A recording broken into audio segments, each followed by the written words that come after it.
Lepo pozdravljeni. V tokratni vroči temi bomo spregovorili o zelo aktualni temi, to je o Slovencih v Beli hiši, pa ne samo v Beli hiši, tudi v Združenih državah Amerike.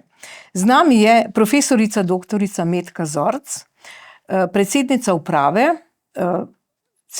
zdravstvenega centra, vi boste povedali poln naziv, a ne, Medicor. Medicor, Mednarodni center za zdravljenje bolezni srca in žilja, MC Medicor Slovenija. Dobro, hvala lepa. Torej, profesorica Metka Zorc, vi ste bili povabljeni na inavguracijo predsednika Amerike Donalda Trumpa. Kako ste se znašli na tem seznamu?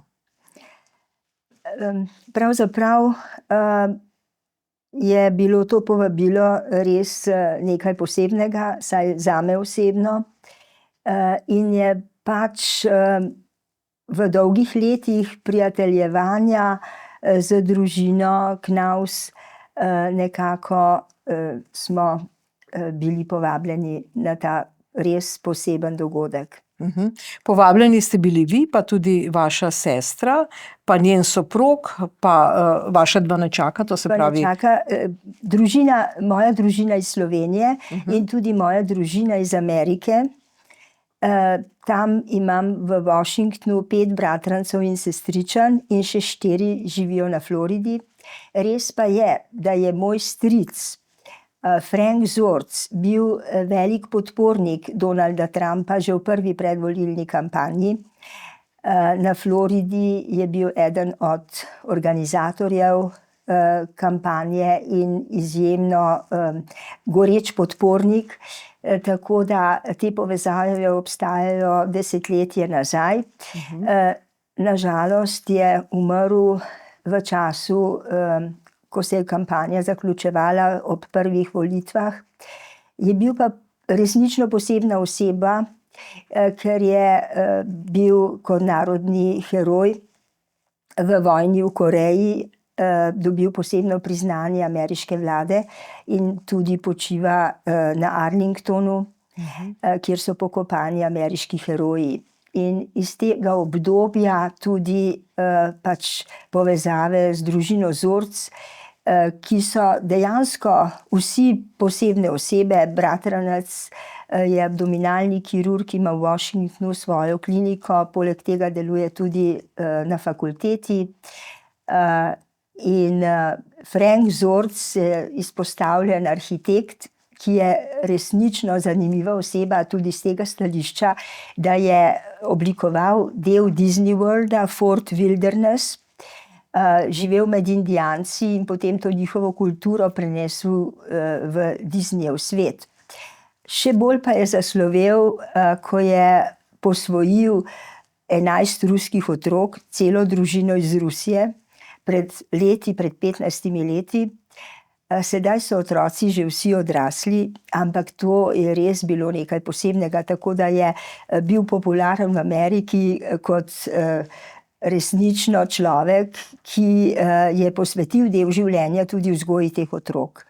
Tako da potem ostali, ki so ekonomisti, biznismeni in spoštovani ljudje.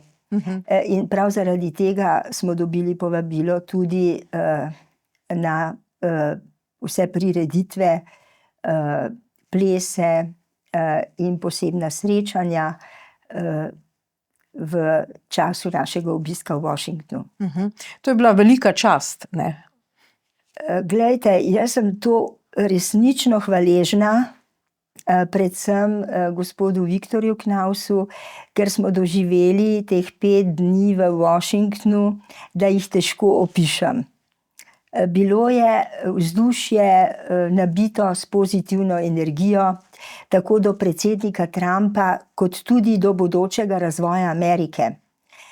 Pred enim mesecem sva s sestro obiskali že Washington in takrat je bilo ravno po volitvah, se je nekako spreminjalo, in ko smo sedaj prišli ponovno v Ameriko, vidiš ta pozitiven naboj državljanov povsod. Pričakujejo resnično velike spremembe in življenje na bolje. Tako da mislim, da imajo velike možnosti in da bo Amerika postala spet Amerika, kajti v zadnjih 4 letih, ko seveda skozi moje povezave in skozi strokovno delo, ker obiskujem kongrese, kolege na Clevelandski kliniki, bodisi v Washingtonu, Cedars-Sinai, v Los Angelesu, tako da sem občutila to apatijo ljudi in entuziazem, po katerem je slovela Amerika še v tistem času, ko sem tam opravljala specializacijo.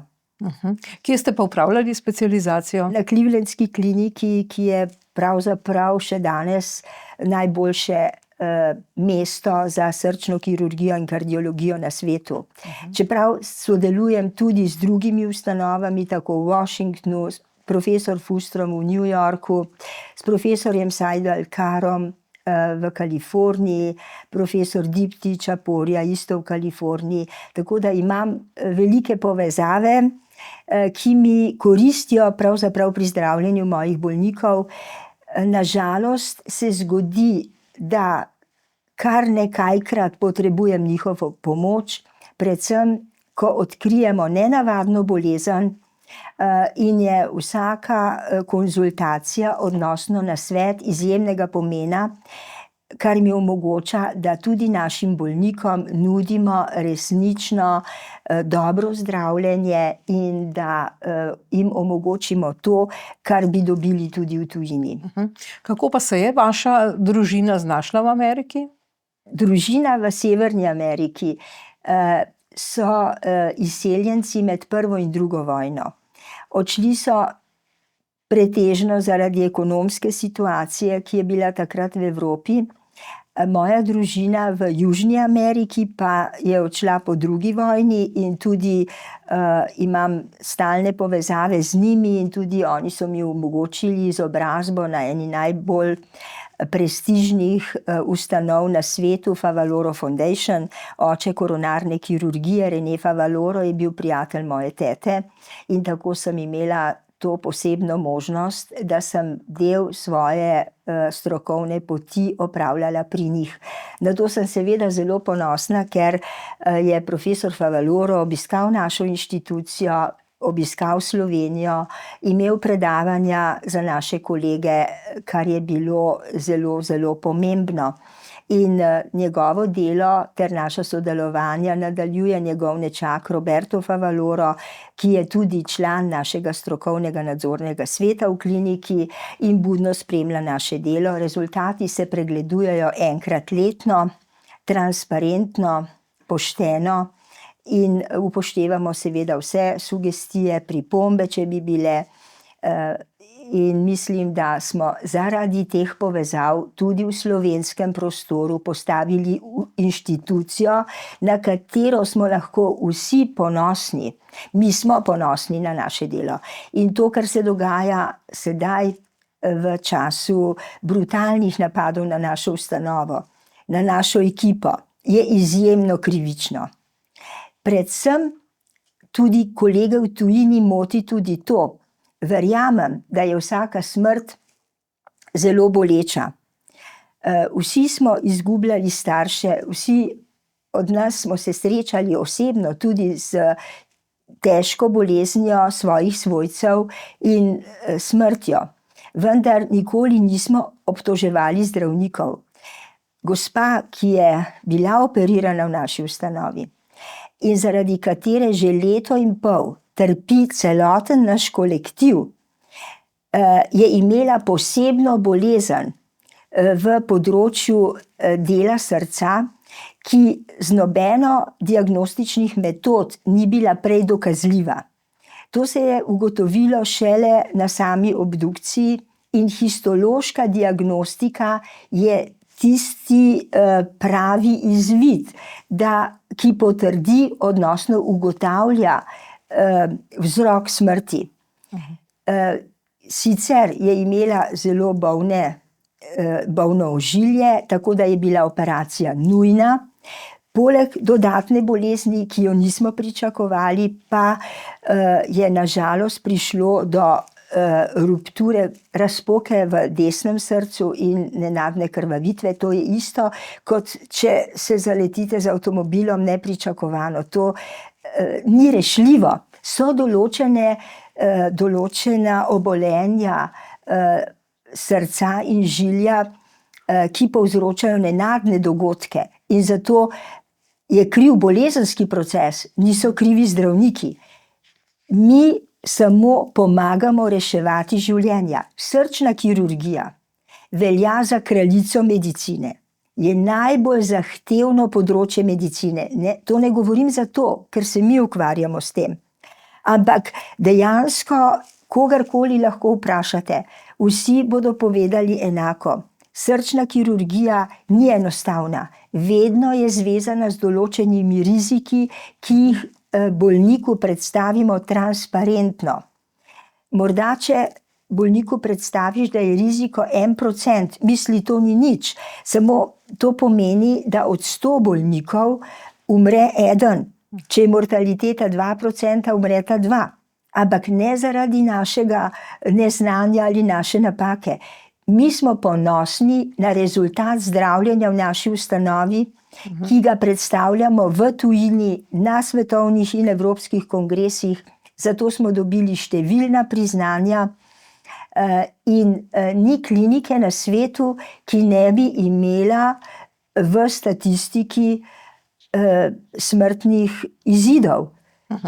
To bi bilo sicer fantastično. Jaz sama se stalno borim in skupaj s kolegi, da ohranjamo življenja, da se borimo s smrtjo, vendar staranje, potem težka bolezenska stanja, ki privedejo do izida, ki ga nihče ni vesel.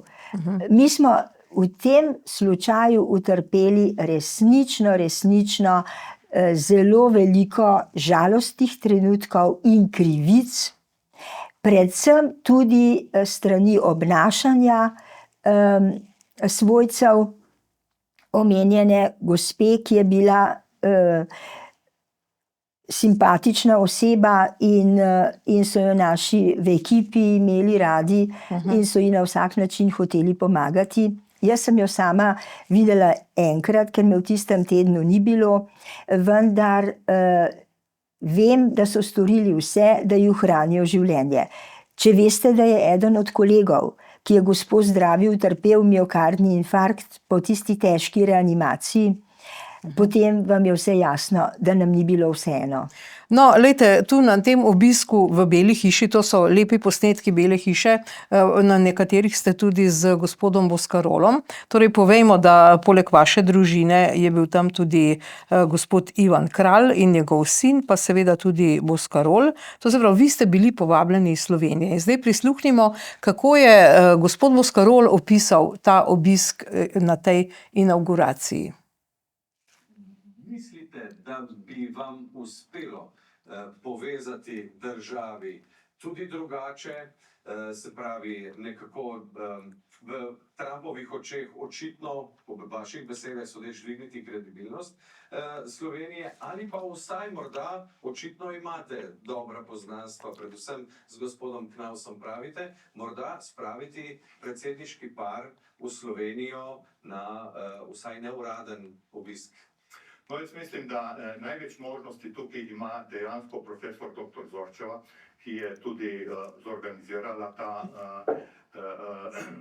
to povabilo na inauguracijo. Ona je namreč v Združenih državah izjemno spoštovana, bistveno bolj kot pri nas. Saj veste, Slovenci vse oprostimo, samo uspeha, ne. Jaz se tudi bojim, da zaradi tega, ker je to zrihtala, da bo se v naslednjih tednih se bo zgodila še kakšna krivica, ampak ona je tista, ki bi najbolj lahko povezala Belo hišo s Slovenijo. Mislite, da... No, torej, natanko to se je zgodilo, ne. Torej, ta napad, takoj ko ste prišli iz tega obiska, se je zgodil po medijih napad neke skupine medicinskih sester. Torej, kakšna je ta nevoščljivost v Sloveniji? Vas moram vprašati kar direktno. Joj, poglejte, ta napad se je ponovil po letu 2023 v istih razsežnostih.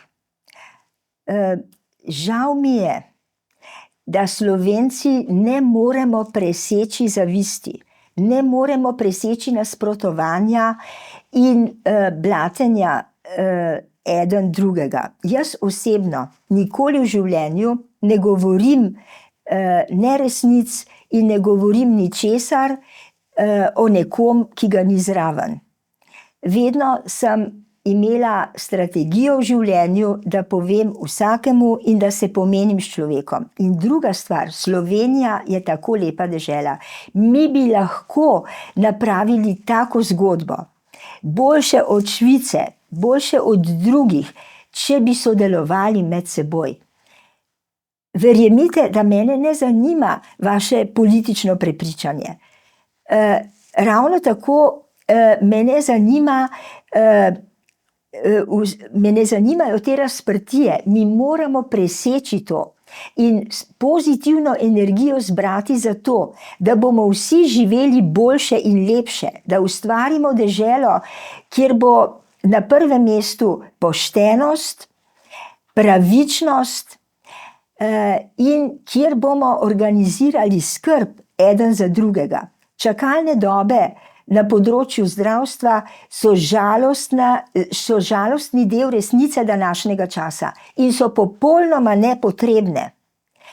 Jaz verjamem, ne da se hvalim, da bi to uredila manj kot v letu dni.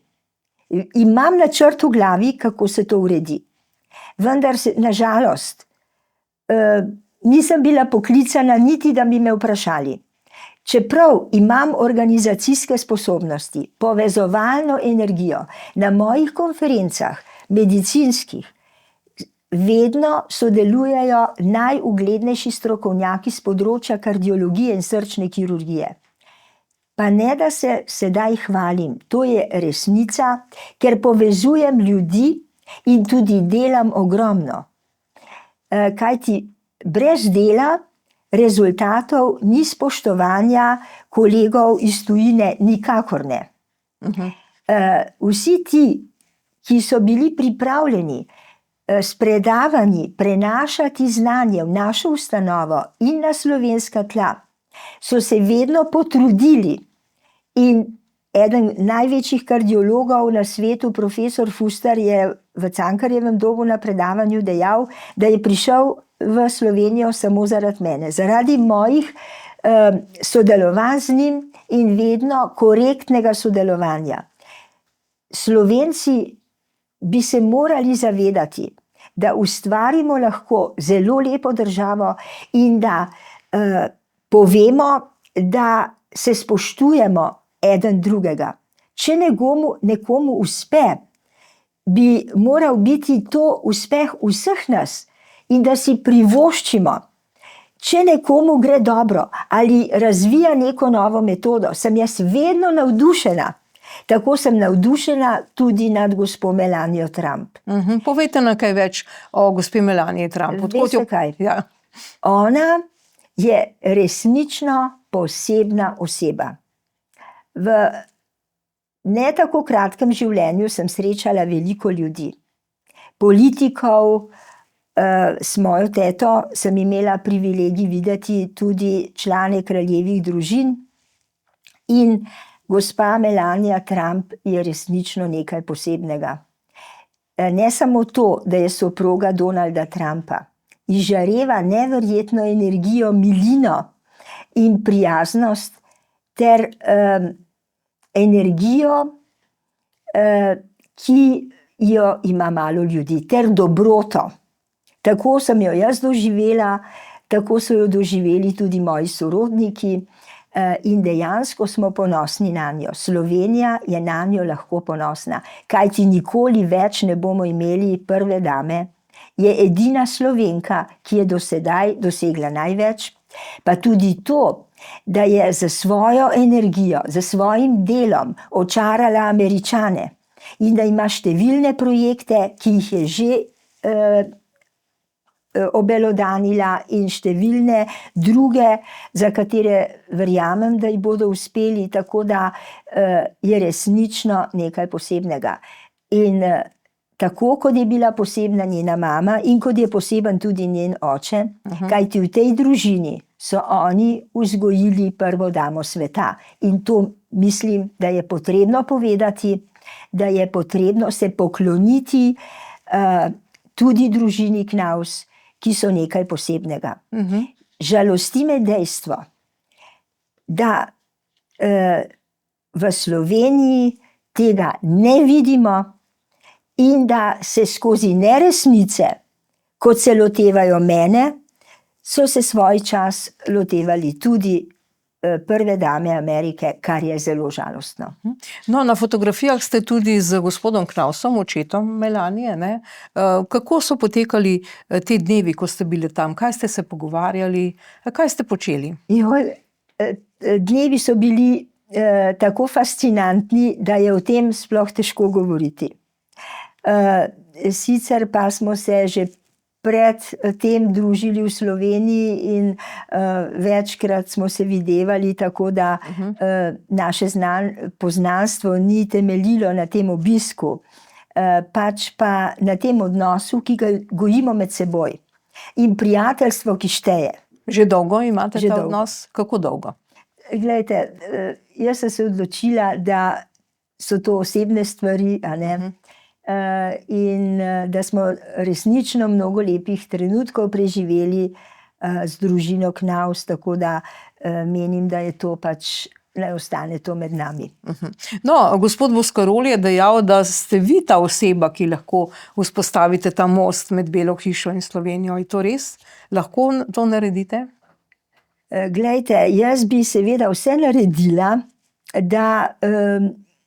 da nekako vzpostavim ta most, samo bom pa zelo žalostna, če v Sloveniji ne bo resnično entuziazma in podpore, da se ta most vzpostavi. Ni samo to, da pač nekoga povabiš ali da prijateljuješ z njim, mora biti tudi sama atmosfera v Sloveniji taka, da se lahko ta most vzpostavi. Ampak verjamem, da se to lahko zgodi, kakor tudi verjamem, da bo papež Frančišek enega lepega dne obiskal Slovenijo. Torej, zdaj pri vzpostavljanju tega mosta in te atmosfere v Sloveniji se zdi, da so se naši politiki kar tekmovali, kdo se bo bolj opredelil za protikandidatko, za Kamalo. Torej, kako vi komentirate to? Je to sploh primerno, pametno, da ti en teden, par dni pred volitvami rečeš, podpiram tega kandidata, ko bi bilo bolje, da bi bil pametno tiho, ne? Ne vem, če bi to komentirala. Pač vsak izrazi takrat svoje mnenje. Glejte, morda politično to ni dobro, ampak čas bo pokazal svoje. Pa ima gospod Donald Trump podpornike v Sloveniji? Se vam zdi, ali jih ima več Kamala Harris? Jaz mislim, da jih ima več Donald Trump. Ja, ste to slišali? Ne samo zdaj, ampak tudi med mladimi. Ker so bili zelo navdušeni in številni znanci in neznanci so me klicali in skratka mislim, da ima veliko podporo, no. Kaj so vam pokazali v Beli hiši? Tu deluje precej prazno, no, ko sem sama kot turist, obiskala Belo hišo, je bilo več ljudi, ne? Vi ste bili v posebnih prostorih, ali kako? Pač smo si lahko ogledali pač druge prostore in vse, kamor ne pridejo turisti, tako da bili smo sami in skratka je bil ta ogled res nekaj posebnega. Vas je kaj presenetilo? Mogoče ste že pri prejšnjem mandatu obiskali Belo hišo, ste bili že takrat na inauguraciji ali je bilo to Ne, to je bilo zdaj prvič. Prvič, ja. Vas je kaj presenetilo? Se je Amerika zdaj, kot ste sicer rekli, to vzdušje se je spremenilo, mogoče tudi Bela hiša ali karkoli? To bi težko rekla, da primerjam med preteklo situacijo, samo absolutno, ko sem se pogovarjala za kratek čas za gospo, ki nas je vodila, mi je izrazila pač navdušenje nad ponovnim prihodom gospe Melanie Trump V Belo hišo. v Belo hišo. Pa obstaja kakšna možnost, da bi dejansko prišla na obisk, da bi prvi ameriški par prišel v Slovenijo? Možnost vedno obstaja, samo se je potrebno potruditi. Ja, recimo. Ja, potruditi se je potrebno na pravi način. Kako gledate na to, da imenujemo recimo torto, kolač, nek to je leseni kip po gospe Melani, je to primerno? Kaj bi vi svetovali? Poglejte, ne vem kaj, kako dojemajo v Ameriki to, ampak sigurno je simpatično. Mislim, da torta Melania je prvo dobra in drugič simpatična ideja. No, smo pa Melaniji dali potico, ne? Celo papež Frančišek jo je vprašal, ali mu dajete, torej možu, ne, potico. Glejte, zaradi tega, ker moja sestra vedno speče potico za papeža, 2-krat letno za Božič in Veliko noč. In to že 10 let. In jaz sama vedno odnesem potice v Vatikan.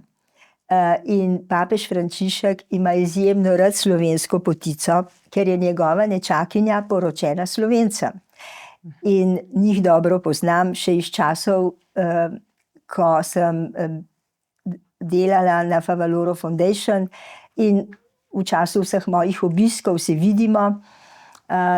In tako da papež ve za slovensko potico zelo dobro in mu je tudi všeč prav ta potica moje sestre. In zato je vprašal Melanijo, če pač tudi ona peče potice gospodu predsedniku. Ja. In sprva ni razumela, kaj misli, ker je rekel potica na tak način, da ni pričakovala. Ja. In vaše mnenje o papežu? Joj, on je nekaj posebnega res. Moram Zakaj? reči, zato ker dejansko je. Človek neverjetne pameti, energije, dobrote, ki izžareva že na nekaj metrov in sploh. Skratka, v bistvu jaz pač gojim do papeža Frančiška poseben odnos, posebna čustva in veliko ljubezen. A ste kakšno posebno darilo prinesli zdaj ob inavguraciji Trumpa, gospodu Trumpu, gospe Melaniji? Sem, ampak o tem ne bi govorila, ker so pač to osebne stvari. No, smo pa videli, da je gospod Boscarol prinesel neko posebno vino. Na tej priložnosti pa me zanima, kaj ste pa vi jedli in pili? Tam sem videla neko lepo mizo, ki je čakala na večerjo. Je bilo kaj posebnega? Ja, vse, kar smo doživeli, je bilo posebno. Ja. Tako da pravim, ko me sprašujejo ljudje, kako je bilo, težko izraziš vsa ta čustva. In vso lepoto, ki si jo videl v 5 dneh, vso organizacijo, ki je bila res perfektna. Tako da te to notranje napolnjuje, da lahko potem živiš naprej. In z neko pozitivno energijo, ki smo jo dobili tam. Torej, to je ta banket oziroma ples, ne? Po inavguraciji sem je prišel predsedniški par potem. Jaz imam številne slike. To je vaša miza, ne? Ja. Zato sem vprašala, kaj ste jedli, če je bilo kaj posebnega. Ja, zelo posebno je bilo. Ja. No, rekli ste, da imate številne fotografije, ne? Ja, ampak smo se dogovorili, da jih ne objavljamo. Kako dolgo pa je trajal ta banket? Joj, mi smo zelo malo spali te dni. Tako da smo vedno prišli ob 2 zjutraj, 3. Ja. Tudi gospod Boscarol je bil navdušen. On sicer poslovno sodeluje tudi z ameriškimi podjetji. Glejte, gospod Boscarol je prav tako eden posebnih ljudi. Neverjetna oseba, inovator, mislim, človek z neverjetnimi izkušnjami, vizijo delovanja in to.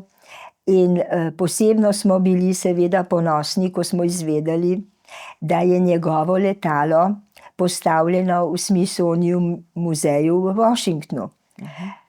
Žalostno je, da smo to izvedeli v Washingtonu in da se kot Slovenec izobraziš šele, ko prideš v tujino, da je letalo gospoda Boscarola v posebnem muzeju in da v Sloveniji tega ne ve nihče. To je Smithsonian, mislite? Ja, ja. Smithsonian, to je muzej znanosti, ne? Ja, dobro, seveda. Ja, seveda, saj je gospod tudi- Boscarol je dobil številne nagrade v Ameriki.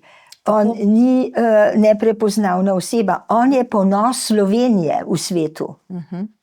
In kdo je njega povabil? Ste vi to organizirali ali je sam dobil? Dobil je, mislim, da 2 povabili, da je kazal na tej televizijski To je oddaji. ista povabila, kot smo jih dobili vsi. Ja, In pač seveda smo skozi prijateljevanje pač dobili ta vabila. No. Mislim, gledajte, v bistvu vedo za naše delo in za gospoda Boscarola sploh, a ne. Tako da je bilo resnično izjemno, da se je on udeležil teh dogodkov, ker je tudi sam izjemen človek. Ali vas je kdo od slovenske vlade, od te vladajoče politike že kontaktiral, so kaj vprašali, kako je bilo, če imate mogoče kakšno povezavo? Kaj se vam zdi? So bili oni malce majčkeno presenečeni, mogoče malce nevoščljivi? Ne, to ne morem reči, zaradi tega, ker ne vem. Obisk ni bil ne političen, ne uraden, bil je obisk prijateljev, tako da to je na tem nivoju, a ne.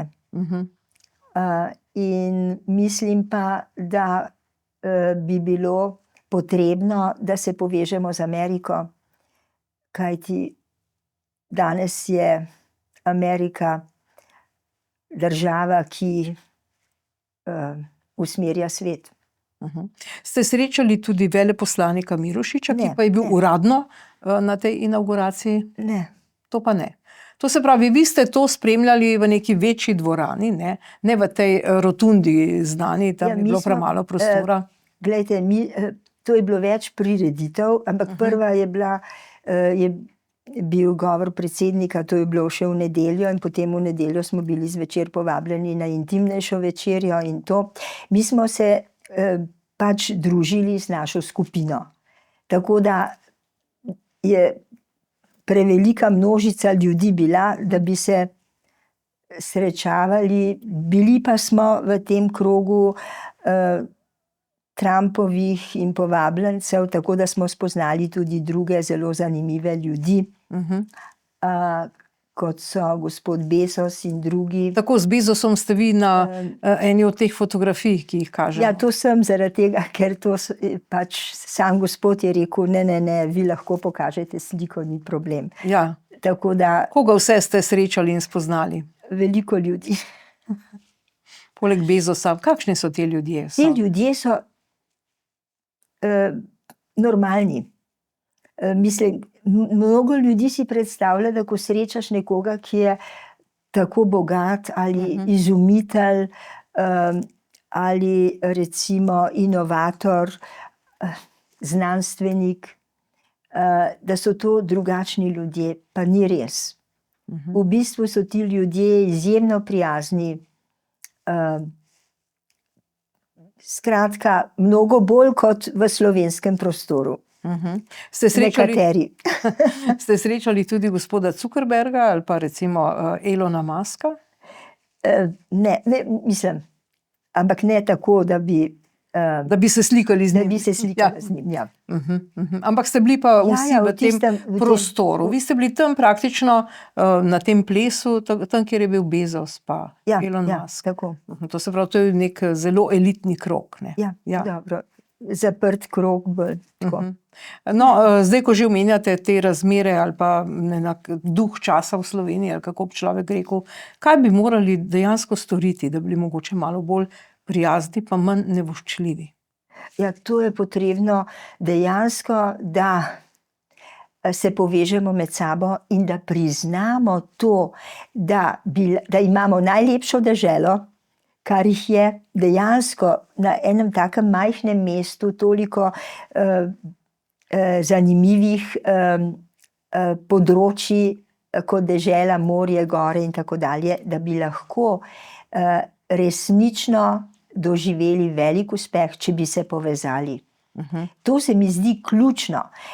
In da bi presegli to nevoščljivost. Ampak če vidimo zgodovino nazaj, so se vedno dogajale pač podobni dogodki, podobna nasprotovanja tistim, ki so imeli vizijo, da obrnejo svet na bolje. In zakaj ne bi v Sloveniji podprli te ljudi? No, tu sta bila tudi vaša dva nečaka, ne, ki sta oba dva tudi v medicini, čeprav razumem, ali eden je v medicini.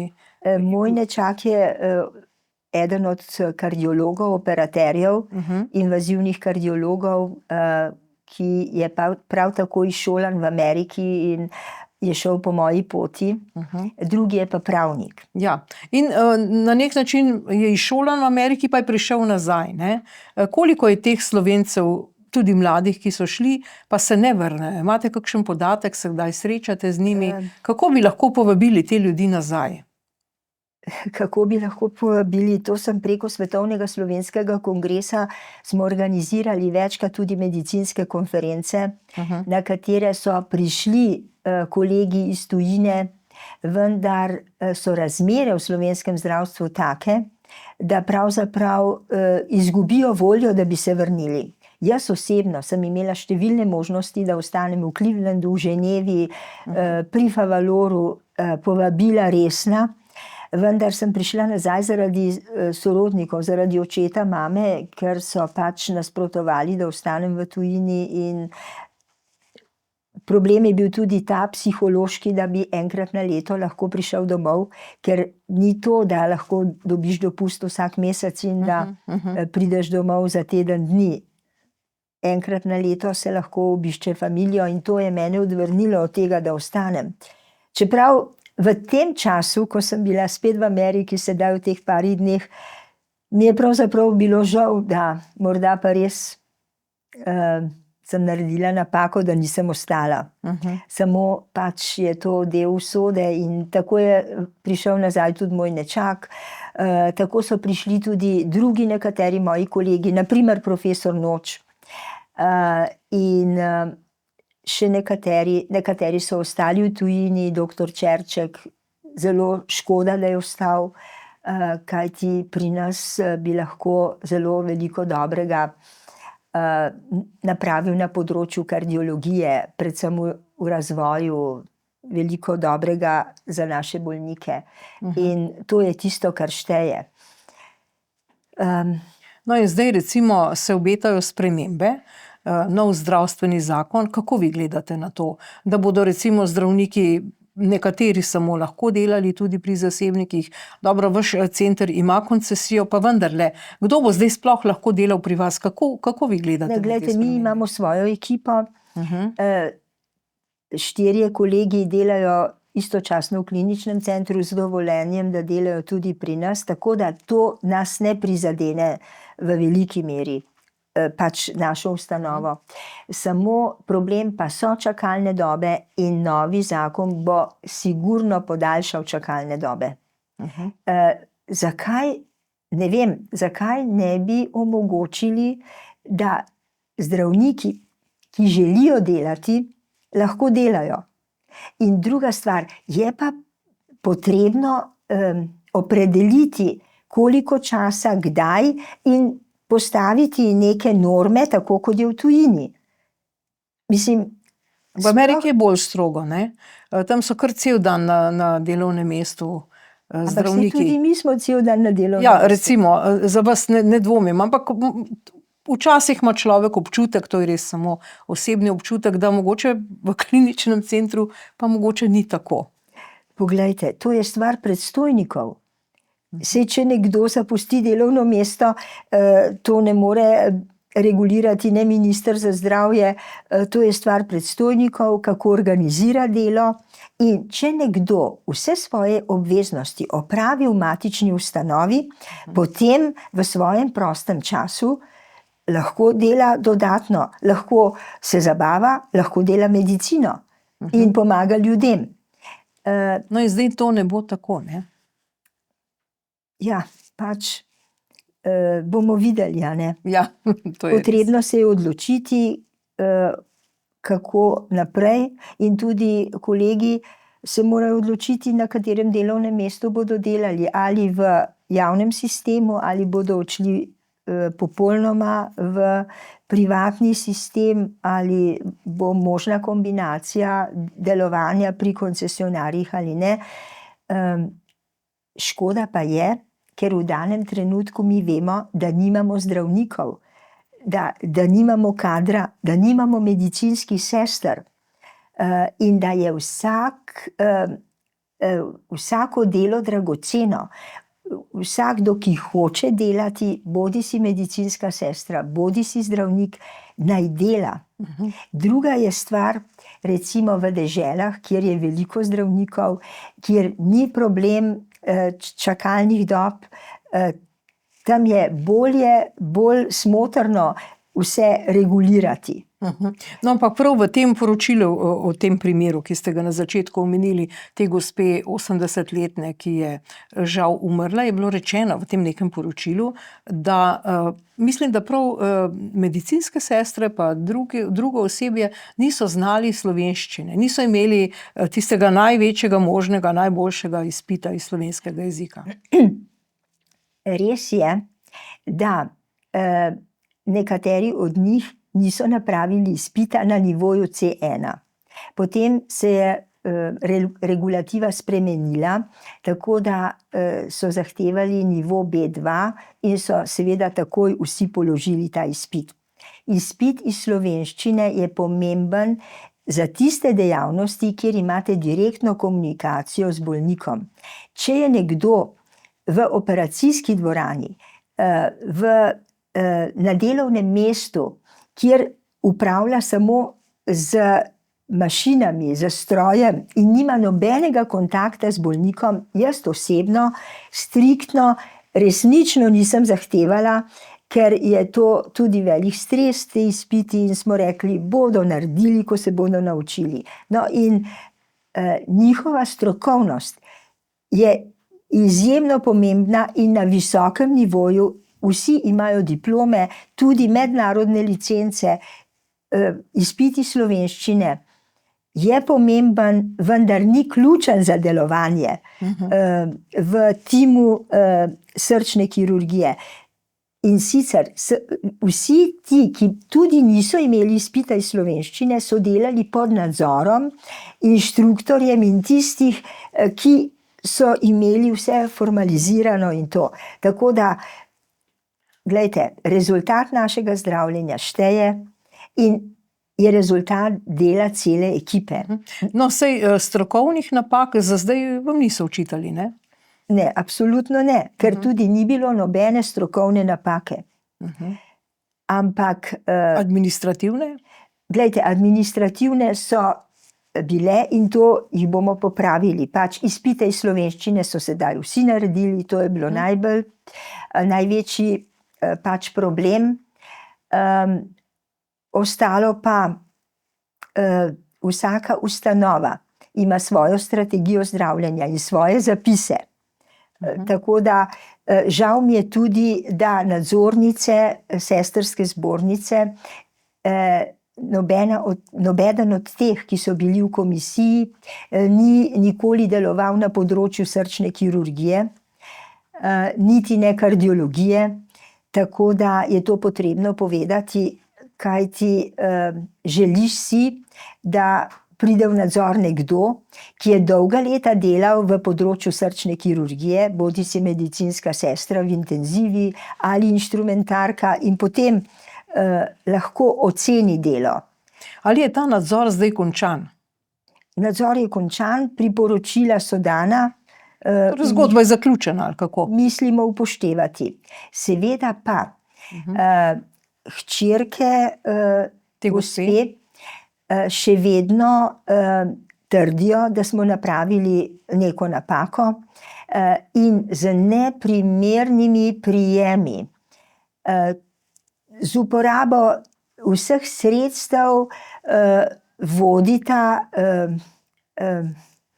kako bi rekla to, nasprotovanje naši ustanovi, milo rečeno, do najnižjih možnih načinov, tako da se čudijo kolegi tudi v tujini, kako je možno, da naši mediji reagirajo na ta način.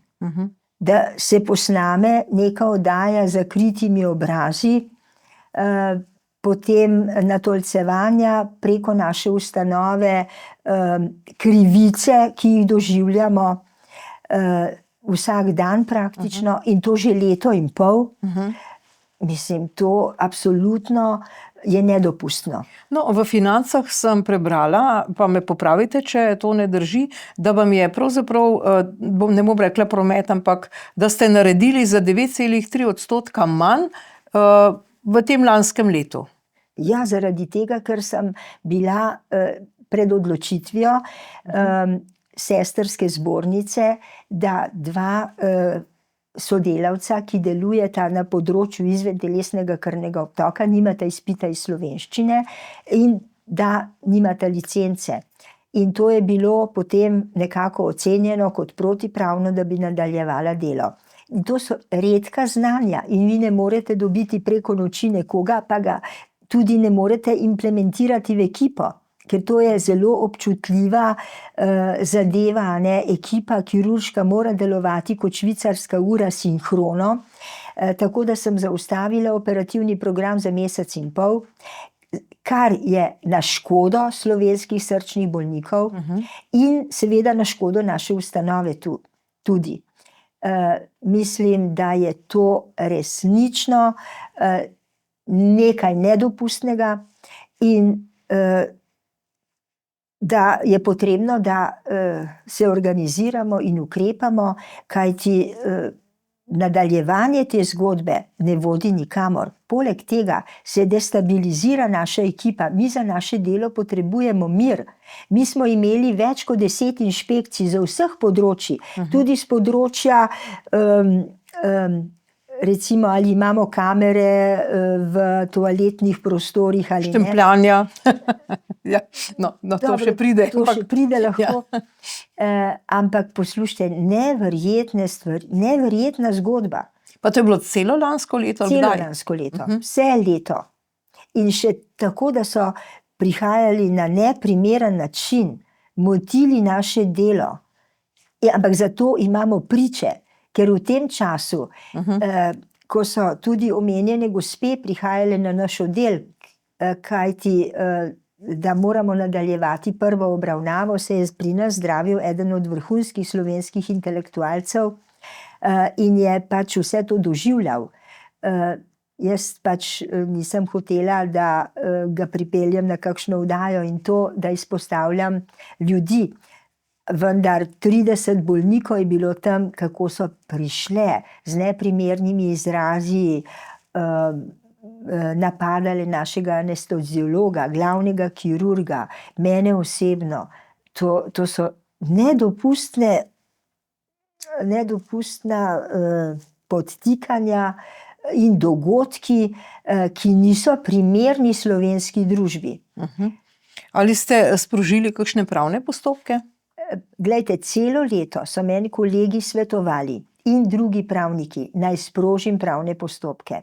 Meni osebno sem dejala, dobro, pravne postopke v redu, vendar sedaj nimam druge izbire. Tako da se moram strinjati z mnenjem kolegov in z mnenjem vseh tistih, ki podpirajo naše delo, društva na srcu operiranih, da moramo pač uporabiti vse pravne postopke, da se to konča. Vi ste tudi profesorica na medicinski fakulteti. Kakšen je odnos študentov do tega področja, se odločajo za srčno kirurgijo? Kakšen je nazadnje odnos do neke zasebne bolnišnice? Kako gledajo mladi na vse to, kar se dogaja? No, mladi so navdušeni predvsem nad medicino. Prihajajo tudi k nam, mislim, mi jih učimo, jaz zelo rada učim mlajše ali kolege ali študente, tako da so navdušeni in njih, mislim, nič ne moti, zasebno, javno, mislim, vedo, da se deluje povsod dobro in da se želijo nekaj naučiti. Seveda pa je zanimanje za srčno kirurgijo kot zahtevno stroko upadlo. Mislim, nimamo več tega entuziazma, vsi bi rajši delali manj zahtevne postopke v medicini, tako da ni nekega navdušenja, tudi ne nad tem, da si potem dejansko ujetnik svojega poklica, da to ni poklic, je del življenja, da ne vidiš belega dne, lahko cel teden ne. Zjutraj prideš, ko je tema, zvečer greš, zapustiš bolnišnico ali ambulanto in danes mladina, kot ocenjujem, ni pripravljena več žrtvovati svojega življenja za to, da bo svoje delo postavila pred družino, kar je tudi morda prav. Torej tega dela na etični pogon, ne, kot smo včasih rekli, mogoče ni več toliko. Ne, ja. Dobro, mogoče vas za konec vprašam še za mnenje, zdaj se spet obeta nek zakon, ne sicer o evtanaziji, tako se ne imenuje, ampak pomoči pri končanju življenja, ne, torej pomoč, da bo nekdo si sam ubrizgal nek strup. Kako vi gledate na to? Za mene je to nekaj najbolj bizarnega, zaradi tega, ker kot zdravnik moraš ohranjati življenje. In borba s smrtjo, ki je prisotna na srčni kirurgiji, mi je še toliko bolj blizu. Koliko življenj smo rešili s pravo odločitvijo zdravljenja. In nisem videla človeka, ki bi bil tako bolan, da ne bi hotel več živeti. Tudi tisti, ki so bili prizadeti od možganske kapi, so se vedno oklepali življenja. Mislim, da to ni prava pot. Jaz mislim, da se življenje konča brez naše pomoči. Dobro, profesorica doktorica Metka Zorc, najlepša hvala za vaše misli in za to predstavitev iz tega lepega dogodka v Beli hiši in tudi v okolici v Washingtonu. Hvala lepa. Hvala vam. Hvala lepa tudi za pozornost, spoštovane gledalke in gledalci, in nasvidenje.